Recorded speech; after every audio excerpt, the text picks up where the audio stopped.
Hello മക്കളെ, അപ്പോൾ നമ്മുടെ +1 ബയോളജിയിലെ ഏറ്റവും ഇമ്പോർട്ടൻ്റ് ആയിട്ടുള്ള കുറച്ച് ക്വസ്റ്റ്യൻസ് ആണ് മിസ് ഇവിടെ പറയാൻ പോകുന്നത്. ഇനി മിസ് ഒത്തിരി സമയം കളയുന്നില്ല, വേഗം തന്നെ നമ്മുടെ ഫസ്റ്റ് ക്വസ്റ്റ്യനിലേക്ക് പോവാണ്. നമ്മുടെ ലിവിങ് വേൾഡ് എന്നുള്ള ക്വസ്റ്റ്യൻ ആണ് അല്ലേ. അപ്പോൾ ഇവിടെ എന്താ പറഞ്ഞിരിക്കുന്നത്? ഇവിടെ തന്നിരിക്കുന്ന ആൾക്കാരെ അസെൻഡിങ് ഓർഡറിൽ എഴുതാനാണ് പറഞ്ഞിരിക്കുന്നത്. അപ്പോൾ ഇത് ഏറ്റവും സിമ്പിളായിട്ട് നമ്മൾ എങ്ങനെയാണ് ചെയ്യുക? നമ്മുടെ ആ ഒരു കോഡ് ആലോചിക്കുക അല്ലേ. ഏതാണ്? Keep pot clean or family get സിക്ക് അല്ലേ.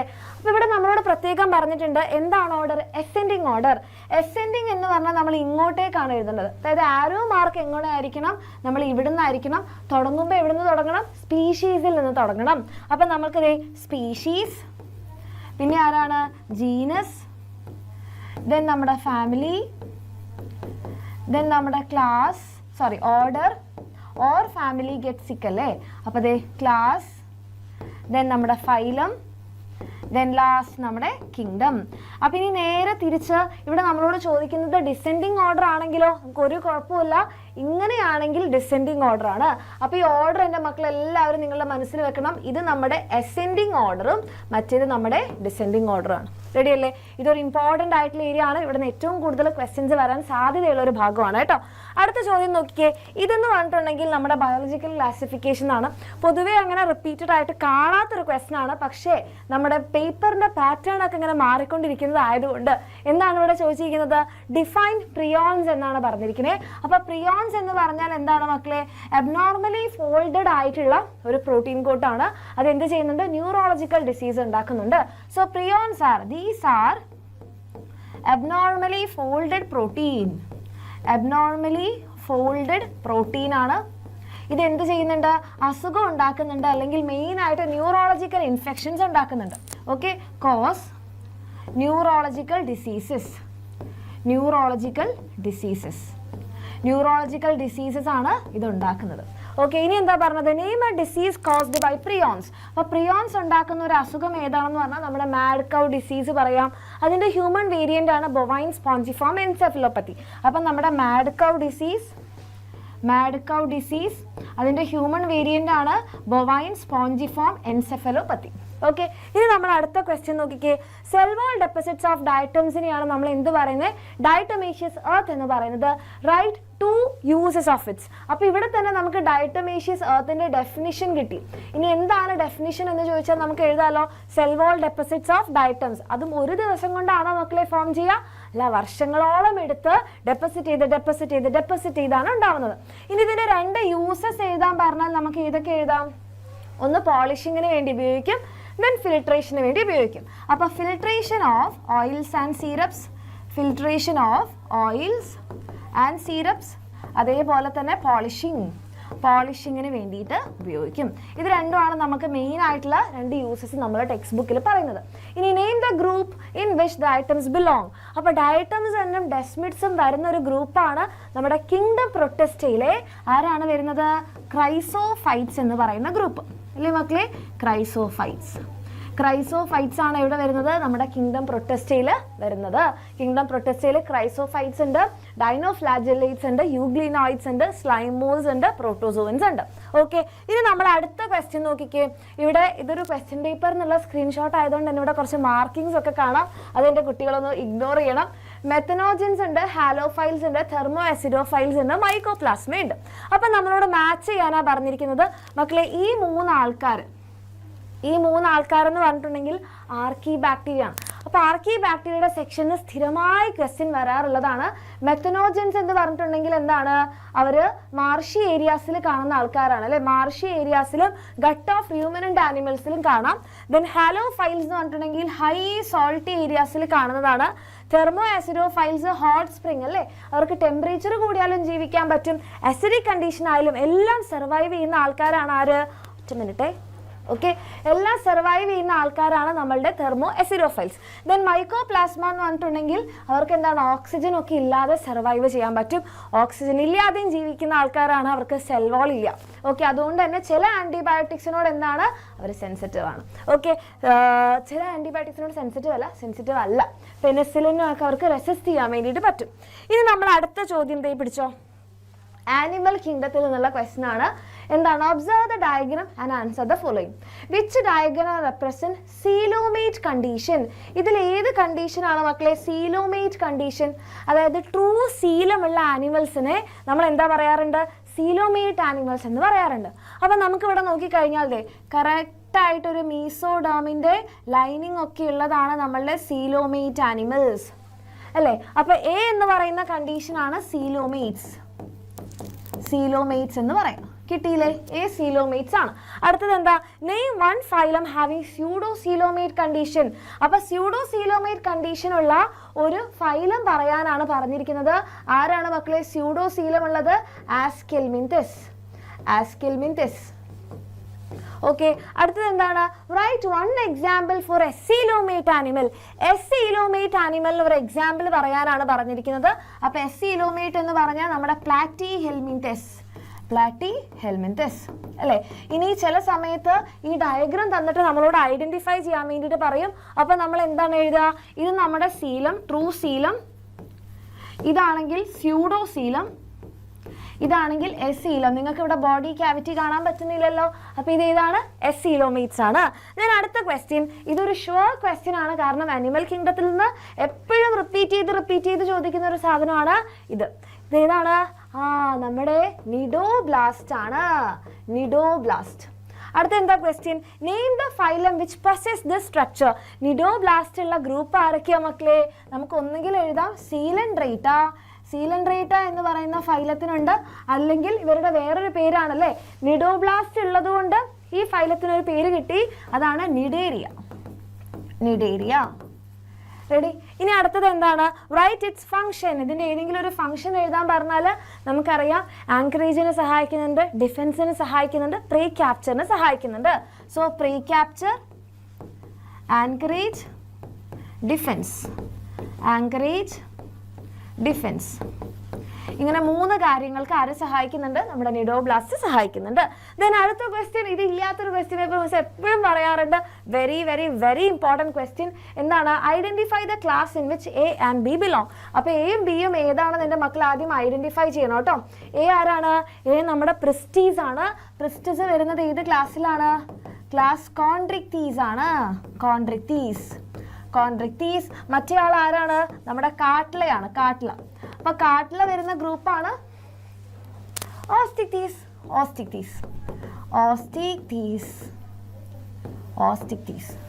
ഇനി നമ്മളോട് പറഞ്ഞിരിക്കുന്നത് ബി പാർട്ട് എന്താ? Write any 2 differences. ഏതെങ്കിലും 2 ഡിഫറൻസ് എഴുതിയാൽ മതി. പക്ഷെ നമ്മുടെ കയ്യിൽ കുറേ ഉണ്ടായിപ്പോയില്ലേ, കുറേ ഡിഫറൻസ് ഇല്ലേ മക്കളെ? അപ്പൊ ഏറ്റവും ഫസ്റ്റ് എന്താണ്? ഇവരുടെ എൻഡോസ്കെലിട്ടൺ എന്ന് പറഞ്ഞാൽ ഇവരുടെ ഉള്ളിലുള്ള ആ സ്കെലിട്ടൺ എന്താണ്? ബോണി ആണോ കാർട്ടിലേജ് ആണോ? അത്. അപ്പൊ ഇത് കാർട്ടിലേജ് ആണ്, ഇത് ഏതാണ്? ഇത് ബോണിയാണ്. ഇനി നമുക്ക് ഇവരുടെ എന്ത് പറയാം? സ്കെയിൽസ് പറയാം അല്ലേ? ഇവരുടെ സ്കെയിൽസ് എന്താണ് മക്കളെ? ഇത് പ്ലാക്കോയിഡ് ആണ്, ഹാർഡ് ആയിട്ടുള്ള ഇങ്ങനെ കുത്താൻ നിൽക്കുന്ന പോലത്തെ ഷാർപ്പ് സ്കെയിൽസ് ആണ്. ഇതാണെങ്കിലോ സൈക്ലോയിഡ് ഓർ ടീനോയിഡ്. സൈക്ലോയിഡ് അല്ലെങ്കിൽ ടീനോയിഡ് സ്കെയിലാണ്. പിന്നെ നമുക്ക് എന്താ പറയാം? ഇവരുടെ മൗത്തിന്റെ പൊസിഷൻ, മൗത്ത് നോക്കിക്കേ, ഇത് എവിടെയാണ്? ഇവിടെ നമുക്ക് മൗത്ത് കാണുന്നില്ല, പക്ഷെ ഇതിന്റെ മൗത്ത് നമുക്ക് കാണാം. അതായത് ഇത് ടെർമിനൽ മൗത്ത് ആണ്, ഇതാണെങ്കിലോ വെൻട്രൽ മൗത്ത് ആണ്. ഇനി 2 സാധനങ്ങൾ ഇവർക്ക് ഇല്ല, 2 സാധനങ്ങൾ അവർക്കുണ്ട്. ഏതൊക്കെയാണ്? എയർ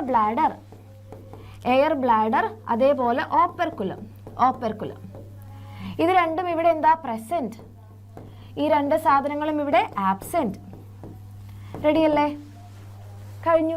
2 ഡിഫറൻസ് എഴുതാനേ പറഞ്ഞുള്ളൂ. നമ്മൾ എത്ര ഡിഫറൻസ് എഴുതി അല്ലേ? ഇനി അടുത്ത ചോദ്യം നോക്കിക്കേ മക്കളെ. Mitochondria are called the power house of cell. Why? മൈറ്റോകോൺട്രിയനെ എന്തുകൊണ്ടാണ് നമ്മൾ പവർ ഹൗസ് എന്ന് പറയുന്നത് അല്ലെ? മൈറ്റോകോൺട്രിയനെ പവർ ഹൗസ് എന്ന് പറയാൻ കാരണം ലാർജ് എമൗണ്ട് ഓഫ് ATP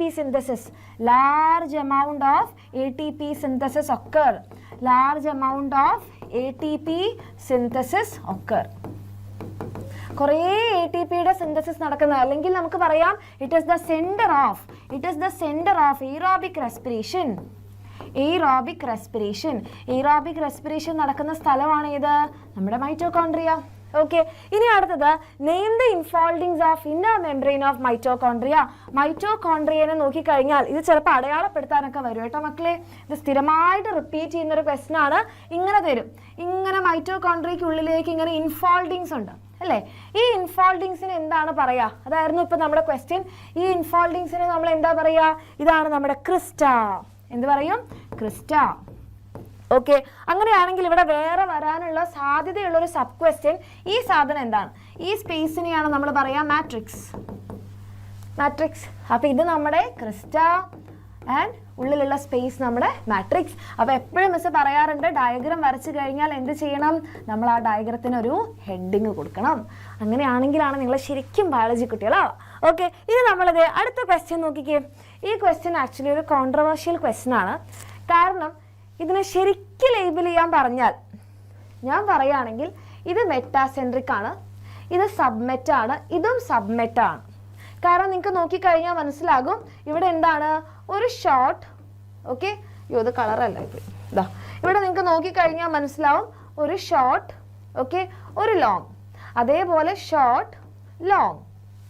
സൈസിൽ മാത്രമേ വ്യത്യാസമുള്ളൂ. ഇതാണെങ്കിൽ 2 ഷോർട്ട് 2 ലോങ്. ആക്രോ. ആക്ച്വലി ടീലോസെൻട്രിക് ഇവിടെ തന്നിട്ടില്ല. ഓക്കെ, പക്ഷേ നിങ്ങളുടെ ഈ ഒരു ക്വസ്റ്റ്യൻ പേപ്പറിൻ്റെ ഇങ്ങനത്തെ ഇതൊരു പ്രീവിയസ് ഇയർ ക്വസ്റ്റ്യൻ ആണ്. ഇതിൻ്റെ ആൻസർ കീ വന്നപ്പം എങ്ങനെയാണ് ഉണ്ടായതെന്ന് അറിയാവോ? ഇതിൻ്റെ ആൻസർ കീ വന്നപ്പം ഇതിന് ടീലോസെൻട്രിക് എന്നാണ് അവർ കൊടുത്തത്. ഓക്കെ, ആക്ച്വലി ഇതിൻ്റെ ആൻസർ പറയുകയാണെങ്കിൽ, ഇതിൻ്റെ ശരിക്കും റിയൽ ആൻസർ പറയുകയാണെങ്കിൽ ഇതെങ്ങനെയാണ് വരിക? അപ്പോൾ ഇത് വന്നു കഴിഞ്ഞാൽ ഇത് ശരിക്കും നിങ്ങളോട് ഐഡന്റിഫൈ ചെയ്യാൻ പറഞ്ഞാൽ എ എന്ന് പറഞ്ഞാൽ മെറ്റാസെൻട്രിക് ആണ്. എ എന്ന് പറഞ്ഞാൽ മെറ്റാസെൻട്രിക് ആണ്, കാരണം 2 ഈക്വൽ ആംസ്. ഓക്കെ, ബി നോക്കിക്കഴിഞ്ഞാൽ നിങ്ങൾക്ക് മനസ്സിലാവും കറക്റ്റ് സെൻറ്ററിലല്ല, സെൻറ്ററിൽ നിന്ന് കുറച്ച് മാറിയിട്ടുണ്ട്. കാരണം അവർ തന്നെ ഷോർട്ട് ആം എന്ന് കാണിച്ചിട്ടുണ്ട്. അപ്പോൾ ബി എന്ന് പറഞ്ഞിട്ടുണ്ടെങ്കിൽ മെറ്റാസെൻട്രിക് അല്ല, സബ് മെറ്റാസെൻട്രിക് ആണ്. സബ് മെറ്റാസെൻട്രിക് ആണ്. ആൻഡ് സി നിങ്ങൾക്ക് നോക്കിക്കഴിഞ്ഞാൽ മനസ്സിലാവും ഷോർട്ട് ആം എന്നാണ് പറഞ്ഞിരിക്കുന്നത്. ഇവിടെയും ഷോർട്ട് ആം എന്ന് അടയാളപ്പെടുത്തി, ഇതിനും ഷോർട്ട് ആം എന്ന് അടയാളപ്പെടുത്തി. ശരിക്കും ഇത് സബ് മെറ്റയുടെ ഒരു ഷോർട്ട് ഫോം ആണെന്നേ ഉള്ളൂ. ആക്ച്വലി സിയും എന്താണ്? സബ് മെറ്റാസെൻട്രിക് ആണ്. Sub metacentric. ആൻഡ് ഡി ആണ് ഇവിടെ എന്ത് വരുന്നത്? ആക്രോസെൻട്രിക് വരുന്നത്. ആക്രോസെൻട്രിക്. അപ്പൊ നിങ്ങൾ ചോദിക്കുക, അപ്പം ടീലോസെൻട്രിക് ഇല്ലേ? ഇല്ല. ടീലോസെൻട്രിക് എന്ന് പറഞ്ഞാൽ ഇതാണ് മക്കളെ വരിക. ടീലോസെൻട്രിക് എന്ന് പറഞ്ഞാൽ ഇങ്ങനെയാണ് വരിക. ഇതാണ് ടീലോസെൻട്രിക്. ഓക്കെ, ഇതാണ് ടീലോസെൻട്രിക്. പക്ഷേ നിർഭാഗ്യവശാൽ നിങ്ങളുടെ ആൻസർ കീയിൽ നിങ്ങൾക്ക് ഇങ്ങനെ എഴുതിയാൽ മാർക്ക് കിട്ടാൻ സാധ്യത കുറവാണ്. കാരണം കഴിഞ്ഞ വർഷം ഈ ഒരു ക്വസ്റ്റ്യൻ വന്ന സമയത്ത് ആൻസർ കീയിലുള്ള ആൻസർ ഇങ്ങനെയായിരുന്നു. ഇതൊരു പ്രീവിയസ് ഇയർ ക്വസ്റ്റ്യൻ ആണ്. ക്വസ്റ്റ്യൻ പേപ്പർ എന്നുള്ള സ്ക്രീൻഷോട്ടും ആണ് മിസ് വെച്ചത്. ആൻസർ കീയിൽ എങ്ങനെയായിരുന്നു എന്നറിയാവോ? A metacentric, no confusion. D എന്ന് പറഞ്ഞിട്ടുണ്ടെങ്കിൽ അവർ കൊടുത്തു സബ്മെറ്റ. ഓക്കെ, സബ്മെറ്റ. സി അവർ കൊടുത്തു ആക്രോസെൻട്രിക്. ആൻഡ് ഡി അവർ കൊടുത്തു ടീലോസെൻട്രിക്. അപ്പോൾ എനിക്ക് തോന്നുന്നത് നിങ്ങൾക്ക് മാർക്ക് കിട്ടാൻ ചാൻസ് ആൻസർ കീയിലുള്ളത് എഴുതിയതാണ്. പക്ഷെ നിങ്ങൾ മനസ്സിലാക്കണം, ഇതാണ് അതിൻ്റെ റിയൽ ആൻസർ. ഇതാണ് ആൻസർ കീയിൽ ഉണ്ടായിരുന്നത്. ഓക്കെ, ഇനി ABC ഐഡന്റിഫൈ ചെയ്തു. വാട്ട് ഈസ് സാറ്റലൈറ്റ് എന്നാണ് ചോദിച്ചിരിക്കുന്നത്. സാറ്റലൈറ്റ് എന്ന് ചോദിച്ചാൽ എന്താ മക്കളെ നിങ്ങൾ എഴുതുക? സാറ്റലൈറ്റ് എന്ന് പറഞ്ഞാൽ സോഷ്യൽ സയൻസിൽ നിങ്ങൾ പഠിക്കുന്ന സാറ്റലൈറ്റ് ആണോ? അല്ല. ഇവിടെ സബ് മെറ്റാസെൻട്രിക്കിലും അതേപോലെ തന്നെ മെറ്റാസെൻട്രിക് ക്രോമസോംസിൽ ഒരു സെക്കൻഡറി കൺസ്ട്രക്ഷൻ ഉണ്ടാകും. അപ്പോൾ നമ്മൾ എഴുതും in some chromosomes there are secondary construction which are non-staining. അതായത് സ്റ്റെയിൻ ചെയ്താൽ സ്റ്റെയിൻ പിടിക്കാത്ത ഒരു ഭാഗമുണ്ട്. ഇവിടെ അപ്പോൾ സ്റ്റെയിൻ പിടിക്കില്ല. അപ്പോൾ ഇത് നോക്കുമ്പോൾ എങ്ങനെ ഉണ്ടാവും? Which gives the appearance of satellite. ഇത് സ്റ്റെയിൻ ചെയ്താൽ ഈ ഭാഗത്ത് ആക്ച്വലി ഇങ്ങനെ ഇവിടെ ഇങ്ങനെ കൺസ്ട്രക്റ്റഡ് ആയിട്ട് ഇങ്ങനെ കട്ട കൂടി നിൽക്കുകയാണ്. പക്ഷെ അവിടെ സ്റ്റെയിൻ പിടിക്കില്ല. അപ്പോൾ എന്താണ്? Which gives the appearance of satellite. Which gives the appearance of satellite. Satellite പോലെ നമുക്ക് തോന്നിക്കുന്നതാണ്. അപ്പോൾ അതിനെയാണ് നമ്മൾ എന്ത് പറയുന്നത്? സാറ്റലൈറ്റ് എന്ന് പറയുന്നത്. ഇനി നമ്മൾ അടുത്ത ക്വസ്റ്റ്യൻ എന്താ പിടിച്ചോ? Cell theory is the fundamental of cell biology. Who proposed cell theory? മക്കളെ ആരാണ് നമ്മുടെ സെൽ തിയറി പ്രപ്പോസ് ചെയ്തതെന്ന് ചോദിച്ചാൽ നമ്മൾ ആരുടെ പേരാണ് പറയാ? നമ്മുടെ ഷ്ലൈഡനും ഷ്വാനും അല്ലേ? MG ഷ്ലൈഡൻ Schleiden and Theodor Schwann. ഇവർ രണ്ടുപേരുമാണ് നമ്മുടെ സെൽ തിയറിയുടെ പ്രൊപ്പണൻസ്. ഇനി what does omnicellular e-cellular means? omnicellular e-cellular എന്ന് പറഞ്ഞാൽ റുഡോൾഫ് വോർഷോ പറഞ്ഞതാണ് അല്ലേ. New cells arising from pre existing cell. Already ഉള്ള ഒരു സെല്ലിൽ നിന്ന് മാത്രമേ പുതിയ സെല്ല് വരുള്ളൂ. New cells arise from pre-existing cell. Already ഉള്ള ഒരു സെല്ലിൽ നിന്ന് മാത്രമേ പുതിയ സെല്ല് വരുള്ളൂ. Right the 2 basic concepts of cell theory. Cell തിയറിയുടെ 2 പോയിന്റ്സ് എഴുതാൻ പറഞ്ഞു കഴിഞ്ഞാൽ നമുക്ക് എന്ത് പറയാം? all organisms composed of എന്തൊക്കെ കൊണ്ടാണ് ഉണ്ടാക്കിയിരിക്കുന്നത്? composed of cells and products of cells. Cell കൊണ്ടും സെൽ പ്രോഡക്ട്സ് കൊണ്ടുമാണ് ഉണ്ടാക്കിയിരിക്കുന്നത്. അടുത്തത് എന്താണ് പോയിന്റ്? അടുത്ത പോയിന്റ് നോക്കിക്കേ, ഇതാണ് നമ്മുടെ അടുത്ത point. New cells arising from pre existing cell. New cell arise from pre existing cell. ഇതാണ് നമ്മുടെ നെക്സ്റ്റ് പോയിന്റ്. കഴിഞ്ഞു. ഓക്കെ, ഇനി നമ്മുടെ അടുത്ത ക്വസ്റ്റ്യൻ പിടിച്ചോ. എന്താ പറഞ്ഞിരിക്കുന്നത്? നമ്മുടെ സെൽ സൈക്കിളിനുള്ള ക്വസ്റ്റ്യൻ ആണ്. What is quiescent stage in cell cycle? മക്കളെ, എന്താണ് ക്വിസന്റ് സ്റ്റേജ് എന്ന് പറഞ്ഞാൽ? ക്വിസന്റ് സ്റ്റേജ് എന്ന് പറഞ്ഞാൽ നമ്മൾ പറയും G0 ഫേസ് എന്നുകൂടി പറയാറുണ്ട് അല്ലേ. ക്വിസന്റ് സ്റ്റേജ് അല്ലെങ്കിൽ G0 ഫേസ് എന്ന് പറഞ്ഞാൽ some cells exit G1 phase. G1 phase ഇട്ട് പോവും, ഞാൻ ഇനി ഇല്ല ഈ പണിക്ക് എന്ന് പറഞ്ഞ് പോവാണ്. Some cells exit G1 phase and enter into an inactive phase. ഒരു ഇനാക്റ്റീവ് ഫേസിലേക്ക് എന്ത് ചെയ്യുന്നു? അവർ ചാടി കയറുന്നു അല്ലേ. അപ്പോൾ ഇനാക്റ്റീവ് ഫേസ് എന്ന് പറഞ്ഞാൽ which is no longer proliferate എന്ന് പറഞ്ഞാൽ അത് ഡിവൈഡ് ചെയ്യില്ല, but will be metabolically active ആയിരിക്കും, പക്ഷേ ഡിവൈഡ് ചെയ്യില്ല. മനസ്സിലായോ? ഡിവിഷൻ നടക്കാത്ത മെറ്റബോളിക്കലി ആക്റ്റീവ് ആയിട്ടുള്ള സ്റ്റേജ് ആണ്. What is the most important event takes place in S phase? അടുത്ത ക്വസ്റ്റ്യൻ, എസ് ഫേസിൽ നടക്കുന്ന ഏറ്റവും ഇമ്പോർട്ടൻറ്റ് ഇവന്റ് എന്താ? അതിന്റെ പേര് കിട്ടാൻ കാരണമായിട്ടുള്ള ഇവന്റ് ആണ്. എന്താണ് ആ പേര് കിട്ടാൻ കാരണം? സിന്തസിസ്. DNA സിന്തസിസ് നടക്കുന്ന ഫേസ് ആണ്. DNA സിന്തസിസ് ആണ് അവിടെ നടക്കുന്ന മോസ്റ്റ് ഇമ്പോർട്ടൻറ്റ് ഫേസ്. നിങ്ങൾക്ക് വേണമെങ്കിൽ DNA റെപ്ലിക്കേഷൻ എന്ന് എഴുതിയാലും മാർക്ക് കിട്ടും. അടുത്ത ക്വസ്റ്റ്യൻ നോക്കിക്കേ മക്കളെ. അടുത്ത question, observe the diagram showing the stage of mitosis. ഏതാണ് ഈ സ്റ്റേജ് അല്ലേ? ഉറക്കത്തെ വിളിച്ച് നിങ്ങളെ കാണിച്ചു കഴിഞ്ഞാലും ഇതെന്റെ കുട്ടികൾ ഐഡന്റിഫൈ ചെയ്യുന്ന മിസ്സിന് ഉറപ്പാണ്. ഇത് ഏതാണ്? ആനാഫേസ് ആണ്. ആനാഫേസ്. അടുത്തത്, റൈറ്റ് 2 കീ ഈവൻറ്റ്സ്. ഏറ്റവും ഇമ്പോർട്ടൻ്റ് ആയിട്ടുള്ള 2 ഈവൻറ്റ്സ് എഴുതാനാണ് പറഞ്ഞത്. ഏതൊക്കെ എഴുതും? ഒന്നെന്താ? Spindle fibres shorten. അപ്പൊ എന്താ സംഭവിക്കുക? സെൻട്രോമിയർ സ്പ്ലിറ്റ് ആകും. സെൻട്രോമിയർ സ്പ്ലിറ്റ് ആയാൽ എന്താണ് മക്കളെ സംഭവിക്കുക? സെൻട്രോമിയർ സ്പ്ലിറ്റ് ആയി കഴിഞ്ഞാൽ chromatid separate moves to opposite pole. അവരെന്ത് ചെയ്യുന്നു? ഓപ്പോസിറ്റ് പോൾസിലേക്ക് പോകുന്നു. പണി കഴിഞ്ഞു. ഇനി അടുത്ത ക്വസ്റ്റ്യൻ എന്താ പിടിച്ചോ? What is photo respiration? മക്കളെ, എന്താണ് ഫോട്ടോ റെസ്പിറേഷൻ എന്ന് പറഞ്ഞാൽ? It is A waste process അല്ലേ? അങ്ങനെ എഴുതി വെച്ചാൽ മതിയോ? ഇല്ല. ഫോട്ടോ റെസ്പിറേഷൻ എന്ന് പറഞ്ഞിട്ടുണ്ടെങ്കിൽ ചില പ്ലാന്റ്സ്, മെയിനായിട്ട് C3 പ്ലാന്റ്സിൽ എന്താണ്? റുബിസ്കോ എൻസൈം എന്ത് ചെയ്യുന്നു? ആക്ട് ആസ് ഓക്സിജനേസ് ആയിട്ട് ആക്ട് ചെയ്യും ആൻഡ് ഫിക്സ് ഓക്സിജൻ മോളിക്യൂൾ എന്ത് ചെയ്യാണ്? ഫിക്സ് ചെയ്യാണ്, ഓക്സിജനേഷൻ ചെയ്യാണ്. അപ്പോൾ എന്താ ഉണ്ടാവുന്ന? Result in the formation of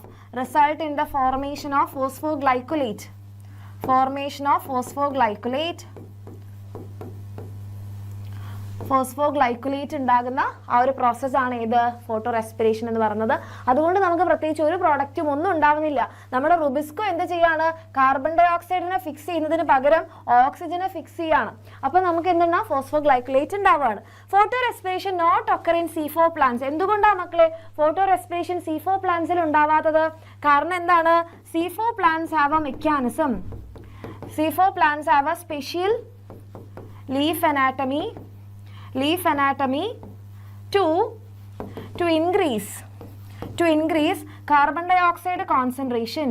carbon ഡൈ ഓക്സൈഡിന്റെ കോൺസെൻട്രേഷൻ ഇൻക്രീസ് ചെയ്യാനുള്ള ഒരു സ്പെഷ്യൽ മെക്കാനിസം ഉണ്ട്. ആ മെക്കാനിസത്തിന് കാരണം സ്പെഷ്യൽ ലീഫ് അനാട്ടമിയാണ്. അപ്പോൾ എന്ത് ചെയ്യും? റുബിസ്കോ ആക്ട് ആസ് കാർബോക്സിജനേസ് അല്ലെങ്കിൽ കാർബോക്സിജനേസ് ആയിട്ട് ആക്ട് ചെയ്യും. കാർബോക്സൈലേഷൻ അല്ലെങ്കിൽ rubisco fix carbon dioxide only. Carbon ഡൈ ഓക്സൈഡിനെ മാത്രം ഫിക്സ് ചെയ്യും, ഓക്സിജന്റെ പിന്നാലെ പോവില്ല. അപ്പൊ അതിന് കാരണം അവരുടെ ആ സ്പെഷ്യൽ ലീഫ് അനാട്ടമിയാണ് കേട്ടോ. ഇനി അടുത്തത് എന്താ മക്കളെ ചോദിച്ചിരിക്കുന്നത്? Define Blackman's law of limiting factor. എന്താണ് Blackman's law of limiting factor? അതായത് നമുക്ക് കുറേ ഫാക്ടേഴ്സ് ഉണ്ട് ഫോട്ടോസിന്തസിസ് കൺട്രോൾ ചെയ്യാൻ വേണ്ടിയിട്ട്. അങ്ങനെ ഒരു കെമിക്കൽ റിയാക്ഷനെ കുറേ ഫാക്ടേഴ്സ് കൺട്രോൾ ചെയ്യുമ്പോൾ ഏതായിരിക്കും അതിലെ ഇൻഫ്ലുവൻസിങ് ഫാക്ടർ അല്ലെങ്കിൽ ഫോട്ടോസിന്തസിന്റെ ആ ഒരു റിയാക്ഷൻ കൺട്രോൾ ചെയ്യുന്ന റേറ്റ് കൺട്രോൾ ചെയ്യുന്നത് ഏത് ഫാക്ടർ ആയിരിക്കും എന്ന് ചോദിച്ചാൽ ഏതാണോ ഏറ്റവും കുറവുള്ളത്, ലിമിറ്റിംഗ് ആയിട്ടുള്ള ഫാക്ടർ ഏതാണോ അതായിരിക്കും ആ റേറ്റ് കൺട്രോൾ ചെയ്യുക. അപ്പൊ നമ്മൾ എങ്ങനെ എഴുതും? when more than one factors involved in a chemical reaction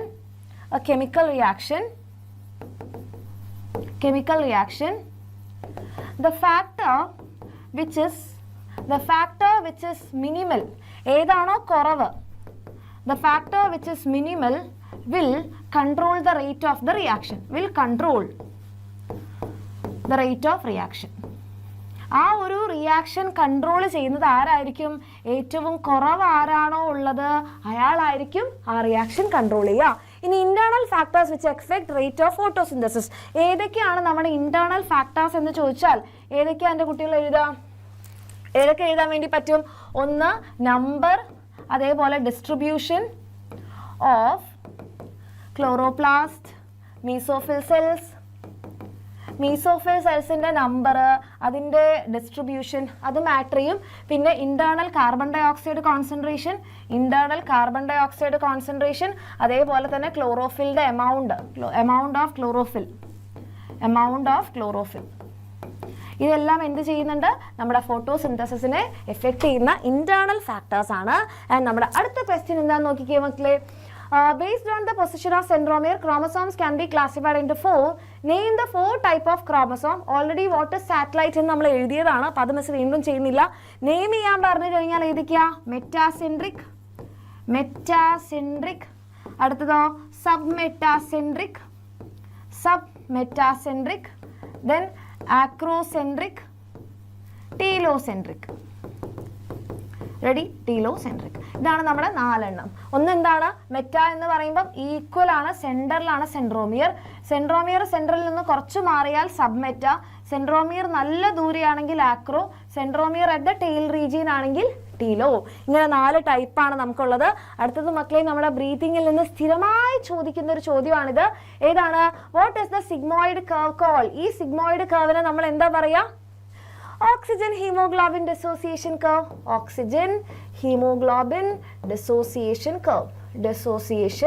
curve. Ready അല്ലേ? അടുത്ത ചോദ്യം. Mention 2 factors favor the dissociation of oxygen.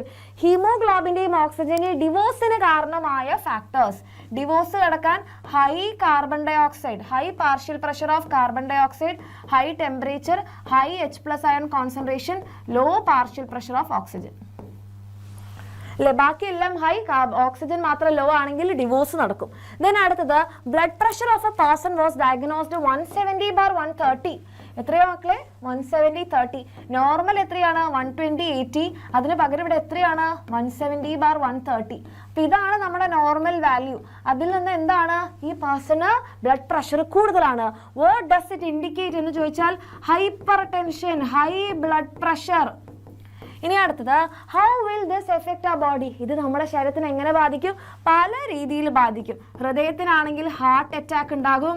ഇനിയിപ്പോൾ ബ്രെയിനിലേക്കാണ് പോകുന്നതെങ്കിൽ നമുക്ക് എന്തുണ്ടാവും? സ്ട്രോക്ക് ഉണ്ടാകും, അല്ലേ? അങ്ങനെ പല ഹെൽത്ത് ഇഷ്യൂസ് ഉണ്ടാകും. ഇനി അടുത്ത question, and this is the last question. എന്താ പറഞ്ഞിരിക്കുന്നത്? Label PQRST in the curve. ഈ കർവ് നിങ്ങൾ വരയ്ക്കണം, എന്നിട്ട് PQRST ലേബൽ ചെയ്യണം. അപ്പം നമ്മളത് വരയ്ക്കുകയാണ്. എന്നിട്ട് PQRST ഒന്നുമില്ല, ആൽഫബറ്റിക് ഓർഡർ അങ്ങനെ തന്നെ എഴുതാം. PQRST. കഴിഞ്ഞു. ഇനി അടുത്തത് what does T wave represent? T wave എന്താ മക്കളെ കാണിക്കുന്നത്? Ventricular repolarisation. Ventricular repolarisation. Okay, അപ്പോൾ അതോട് കൂടിയിട്ട് നമ്മുടെ കുറച്ച് ഇമ്പോർട്ടൻറ്റ് ക്വസ്റ്റ്യൻസ് നമ്മൾ ചെയ്ത് കഴിഞ്ഞു. ബാക്കിയുള്ള ക്വസ്റ്റ്യൻസ് ഒക്കെ നമ്മൾ ലൈവിൽ ചെയ്യുന്നതായിരിക്കും. അപ്പോൾ എൻ്റെ മക്കൾ ആരും ഇന്ന് വൈകിട്ടുള്ള നമ്മുടെ ലൈവ് മിസ് ചെയ്യരുത്. ഇനി എൻ്റെ കുട്ടികൾക്ക് കമൻറ്റ് ചെയ്യാൻ വേണ്ടി മിസ് ഒരു ക്വസ്റ്റ്യനും കൂടി വെക്കുകയാണ്. ഓക്കെ, ഇത് എൻ്റെ മക്കൾ കമൻറ്റ് ചെയ്യണം. What is the membrane of vacuole known? Okay, അല്ലെങ്കിൽ name the membrane of vacuole. എന്താണ് നമ്മുടെ വാക്യൂൾ ആണ്. അങ്ങനെയാണെങ്കിൽ വാക്യൂളിന്റെ ഈ മെംബ്രെയിൻ്റെ പേരെന്ത്? എൻ്റെ കുട്ടികൾ എല്ലാവരും കമൻറ്റ് ചെയ്യുക. ഓക്കെ, അപ്പം നമ്മൾ ലൈവിൽ കാണാം. All the best.